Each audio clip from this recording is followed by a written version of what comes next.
السلام علیکم ورحمۃ اللہ وبرکاتہ۔ اب آج ہم جس موضوع پہ بات کریں گے وہ جادو ہی کی ہے۔ اب پہلے جو میں نے آپ کو بتایا کہ جادو کے توڑ میں اللہ سبحانہ و تعالیٰ نے کچھ آیتیں ظاہر کی ہیں کہ قرآن حدیث کے جو روشنی میں جو علاج سامنے آ رہا ہے اس کے مطابق قرآنی آیات ہیں کہ جن کو اللہ نے جادو کے توڑ کے لیے ظاہر کیا ہے۔ اب یہاں پہ سورۃ الفلق کے بارے میں جو خاص چیز بتائی جا رہی ہے وہ بھی جادو کے توڑ کے لیے بتائی جا رہی ہے۔ اگر آپ چینل پر نئے ہیں تو چینل کو سبسکرائب کر دیں، بیل آئکن کے بٹن کو دبا دیں تاکہ آئندہ آنے والی ویڈیو میری آپ تک پہنچتی رہے، اور ثواب کی نیت سے شیئر بھی کرتے رہیں۔ اب یہاں پہ سورۃ الفلق کے اندر جو سب سے پہلی بات بتائی گئی ہے کہ قل اعوذ برب الفلق، کہہ دو کہ میں پناہ مانگتا ہوں صبح کے رب کی۔ یہاں پہ آپ دیکھیں کہ جس وقت اندھیرا ہوتا ہے تو اندھیرے کے بعد صبح کی روشنی پھوٹتی ہے۔ اب اگر یہ نظام دنیا کے کسی انسان کے پاس ہو یا دنیا کی کسی طاقت کے پاس ہو تو اندھیرے سے روشنی کا پھوٹ جانا یہ انتہائی دشوار اور مشکل ہے۔ تو اللہ نے ان آیتوں کے آگے جو ذکر کیا وہ جادو کا ذکر کیا ہے، لیکن اس سے پہلے جو آیتیں ذکر کی ہیں اس میں یہ بتایا کہ وہ اللہ جس طرح اندھیرے سے روشنی کو پیدا کر دیتا ہے، اسی طرح جب انسان مایوس ہو جاتا ہے، جیسے امن یجیب المضطر اذا دعاہ یکشف السوء، کہ کون ہے جو مجبور کی فریاد سنتا ہے، یعنی جب انسان ایک مایوس ہو جاتا ہے تو اس مایوسی سے امید کی کرن لے کے آتے ہیں، یہ اللہ سبحانہ و تعالیٰ کے کام ہے۔ اور اسی طرح جادو کے اندر ہوتا ہے کہ جادو میں انسان کو یہ سمجھ میں نہیں آ رہا ہوتا کہ میں کیا کروں، ڈاکٹروں کے پاس جاتا ہے، علاج نہیں ہوتا، پریشانی کے اندر مبتلا ہوتا ہے، سمجھ میں نہیں آتا۔ تو اللہ یہ فرماتے ہیں کہ جب تم قرآن کی طرف توجہ کرو گے، قرآن حدیث کی روشنی میں جو علاج کرنے والا کر رہا ہے، تو پھر اللہ تمہیں ایسی ہی روشنی عطا فرمائیں گے جس طرح اندھیرے سے اللہ نے روشنی کو پیدا کر دیا، تمہیں بھی اس بیماری سے نکال کے اس بیماری کے اندھیروں سے نکال کے تمہیں روشنیوں میں لے جائیں گے، یعنی اس نور کی طرف لے جائیں گے جو نور اللہ سبحانہ و تعالیٰ نے انسانوں کے لیے رکھا ہے، یعنی وہ قرآن ہے۔ لیکن اللہ تمہیں وہ صحت عطا فرمائیں گے جو ایک صحت مند انسان ہوتا ہے، اور اندھیرے کے بعد روشنی ظاہر ہوتی ہے۔ تو اب یہاں پہ قل اعوذ برب الفلق میں یہ اللہ نے ظاہر کیا، اگر میں من شر ما خلق، اے اللہ ہر اس تکلیف دہ چیز سے جو تو نے پیدا کی۔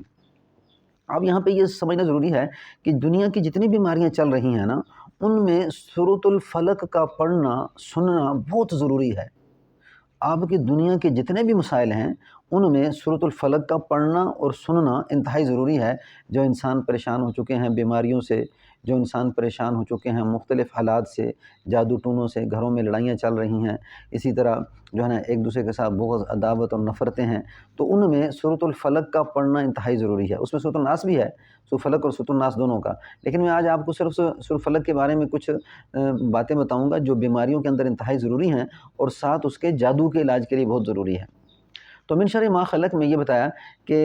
ہر اس تکلیف کے شر سے میں پناہ مانگتا ہوں اے اللہ جو آپ نے دنیا میں نازل فرمائی ہے۔ جو شر ہے یہ تکلیف ہے، تو یہاں پہ لفظ جو پناہ ہے یہ پناہ مانگ لینا، گویا یہ اللہ کے قلعے میں داخل ہو لینا ہے۔ جب انسان اللہ کے قلعے میں داخل ہوگا، کوئی چور، کوئی کسی قسم کا نقصان پہنچانے والا بیماری کی شکل میں ہے، جادو کی شکل میں ہے، نظر کی شکل میں ہے، عام بیماریوں کی شکل میں ہے، جنات کی شکل میں ہے، تو وہ چیز اسے نقصان نہیں دے سکتی کیونکہ یہ اللہ کی پناہ میں داخل ہو چکا ہے۔ یہ لفظ پناہ ایک ایسا لفظ ہے کہ جس سے پناہ میں داخل ہوتے ہی، یعنی جیسے انسان کھانا کھاتا ہے، ہر انسان کو کھانے کی ضرورت ہے، پانی پیتا ہے، پانی کی ضرورت ہے، کھانا کھانے کی طرح پانی پینے کی طرح ان صورتوں کی انسانوں کو ضرورت ہے، لیکن آج انسان غفلت میں پھنس چکا ہے۔ آج انسان کو یہ پتہ ہی نہیں کہ قرآن میں اللہ سبحانہ و تعالیٰ نے شفا کیسے رکھی ہے، کس طرح جادو ٹوٹتا ہے، کس طرح۔ تو اس صورت کو پڑھنا ہر اس مرض کے لیے جو لمبی بیماریاں ہیں ان میں پڑھنا بہت ہی ضروری ہے۔ زیادہ پڑھے تو بہت اچھا ہے، لیکن کم سے کم نہیں پڑھ سکتا تو 11 دفعہ صبح اور 11 دفعہ مغرب کے بعد اس کو لازمی پڑھے۔ تو یہاں پہ جادو کا توڑ بتایا جا رہا ہے۔ پھر آگے من شر ما خلق میں یعنی جتنی بیماریاں چلیں اس کا ذکر کر کے بتایا کہ ہر بیماری میں اس کا پڑھنا انتہائی ضروری ہے۔ اور من شر غاسق اذا وقب، اور اندھیری رات کے شر سے جب وہ چھا جائے۔ تو یہاں پہ اکثر یہ دیکھا گیا ہے کہ جو جادو کیا جاتا ہے وہ اندھیری رات میں کیا جاتا ہے، اور اندھیری رات میں جا کے وہ چیزیں دفن کی جاتی ہیں، منتر پڑے جاتے ہیں وہ اندھیری رات میں۔ تو فرمایا کہ یہ اندھیری رات کے شر میں جب جنات باہر نکلتے ہیں، چور اور وہ لوگ جو لوگوں کو تکلیف دینے والے باہر نکلتے ہیں، تو اللہ میں ان کے شر سے آپ کی حفاظت مانگتا ہوں، یعنی جادو اگر جادو رات کو کرتا ہے تو اللہ میں اس کے شر سے تیری پناہ مانگتا ہوں۔ تو یعنی کہ یہ اللہ نے طریقہ بتایا کہ جب تم ایسا کہو گے، جب تم ایسا پڑھو گے تو اللہ تمہاری حفاظت کریں گے اور اللہ پہ کامل یقین کر کے کرو گے۔ من شر النفاثات فی العقد، اور پھر وہ گروہوں پہ پڑھ کر پھونکنے والوں کے شر سے اے اللہ میں تیری پناہ میں آتا ہوں۔ تو یعنی یہ جادو کیا جاتا ہے نا، تو گرہیں ڈال کے کیا کیا جاتا ہے، جادو کیا جاتا ہے۔ تو یہ جو گرہیں ڈال کے جادو کیا جاتا ہے، تو اس کے شر سے، یعنی جیسے حضور صلی اللہ علیہ وسلم پہ جو جادو ہے لبید بن عاصم نے کیا، اس کی بیٹیوں نے کیا، تو یہ گرہوں پر پڑھ کر پھونک کے کیا کیا گیا تھا، جادو کیا گیا تھا۔ اس میں 11 گرہیں ڈالیں، اور ہر گرہ میں ایک سوئی ڈالی گئی تھی، تانت تھی جس کو جو ہے نا جس میں گرہیں ڈالی گئی تھی۔ تو جیسے ہی اللہ نے یہ سورۃ فلق اور سورۃ الناس نازل کی، تو طریقہ علاج ظاہر کیا کہ آپ نے کس طرح وہ جو چیزیں تھیں اس کو نکالنا ہے، اور نکالنے کے بعد کس طرح ان کو کھولنا ہے۔ تو یہاں پہ یہ بتایا من شر النفاثات فی العقد۔ اور پھر جو حضور صلی اللہ علیہ وسلم پہ جادو کیا تھا، حسد کی وجہ سے کیا تھا، اور جادوگر جو بھی کرتا ہے یا جادو کرانے والا جو جادو کرتا ہے تو حسد کی وجہ سے، بغض عداوت کی وجہ سے کرتا ہے۔ تو اللہ نے فرمایا ومن شر حاسد اذا حسد، کہ یہ جو جادو کر رہا ہے یا کروا رہا ہے، اور میں کہ اللہ اس کے حسد سے میں تیری پناہ مانگتا ہوں۔ تو یعنی وہ جو جادوگر ہے یا جادوگر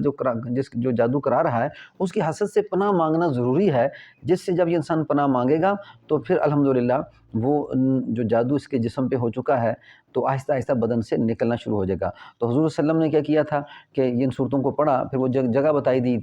گئی تھی کہ جس جگہ پہ جادو دفن تھا، تو آپ نے وہ جادو کی چیزیں نکلوائیں، اور نکالنے کے بعد ان کو کیا کیا، زائل کر دیا۔ اور پھر یہاں تک کہ آپ نے لبید بن عاصم کے سامنے اس بات کا ذکر بھی نہیں کیا، حالانکہ صحابہ کرام نے فرمایا اللہ کے رسول نے اسے جو ہے نا آپ کٹہرے میں لائیں اور اسے سزا دیں۔ فرمایا اللہ نے جب میری مصیبت کو دور کر دیا تو اب مجھے کیا ضرورت ہے کہ میں اس کو اپنے سامنے لے کے آؤں اور اس کی تذلیل کروں۔ آپ نے کبھی بھی اس کا تذکرہ نہیں کیا تھا، یہ بہت بڑا منافق تھا۔ تو یعنی یہ جادو کے علاج میں سورۃ فلق کے اندر جو چیزیں بتائی جا رہی ہیں، ان کا جادو کا توڑ بتایا جا رہا ہے، اور پھر اس کا طریقہ علاج ہے کہ کس طرح آپ نے سورۃ الفلق کو پڑھنا ہے، اور اس کو کس طریقے سے علاج میں جو ہے نا استعمال کرنا ہے، اور پھر اس کا علاج کیسے ہوگا۔ تو یہ وہ لوگ جو علماء ہیں وہ خوب اچھی طرح جانتے ہیں۔ تو جو سورۃ الفلق کو زیادہ سے زیادہ پڑھتا ہے اس سے بھی جادو ٹوٹ جاتا ہے، لیکن جو صحیح طریقے سے کوئی علاج کرنا والا ہے شرعی طور پہ قرآن حدیث کی روشنی میں رقیہ شرعیہ سے، اس کے پاس جا کے اس کے علاج کو سمجھ کے پھر جادو کا علاج کیا جائے تو الحمدللہ قرآن حدیث کی روشنی میں جو علاج ہوتا ہے اس سے الحمدللہ جادو ٹوٹ جاتا ہے۔ یہ بڑی چیز نہیں ہے۔ میں نے پہلی ویڈیو کے اندر بتایا کہ ولا یفلح الساحر حیث اتی، جادوگر جہاں چلا جائے کامیاب نہیں ہو سکتا۔ تو اللہ نے یہ تسلی دی ہے، اس کر کے یعنی قرآن اور حدیث کی روشنی میں جو علاج چل اس کی طرف توجہ کیا جائے، نہ کہ بہت زیادہ تویز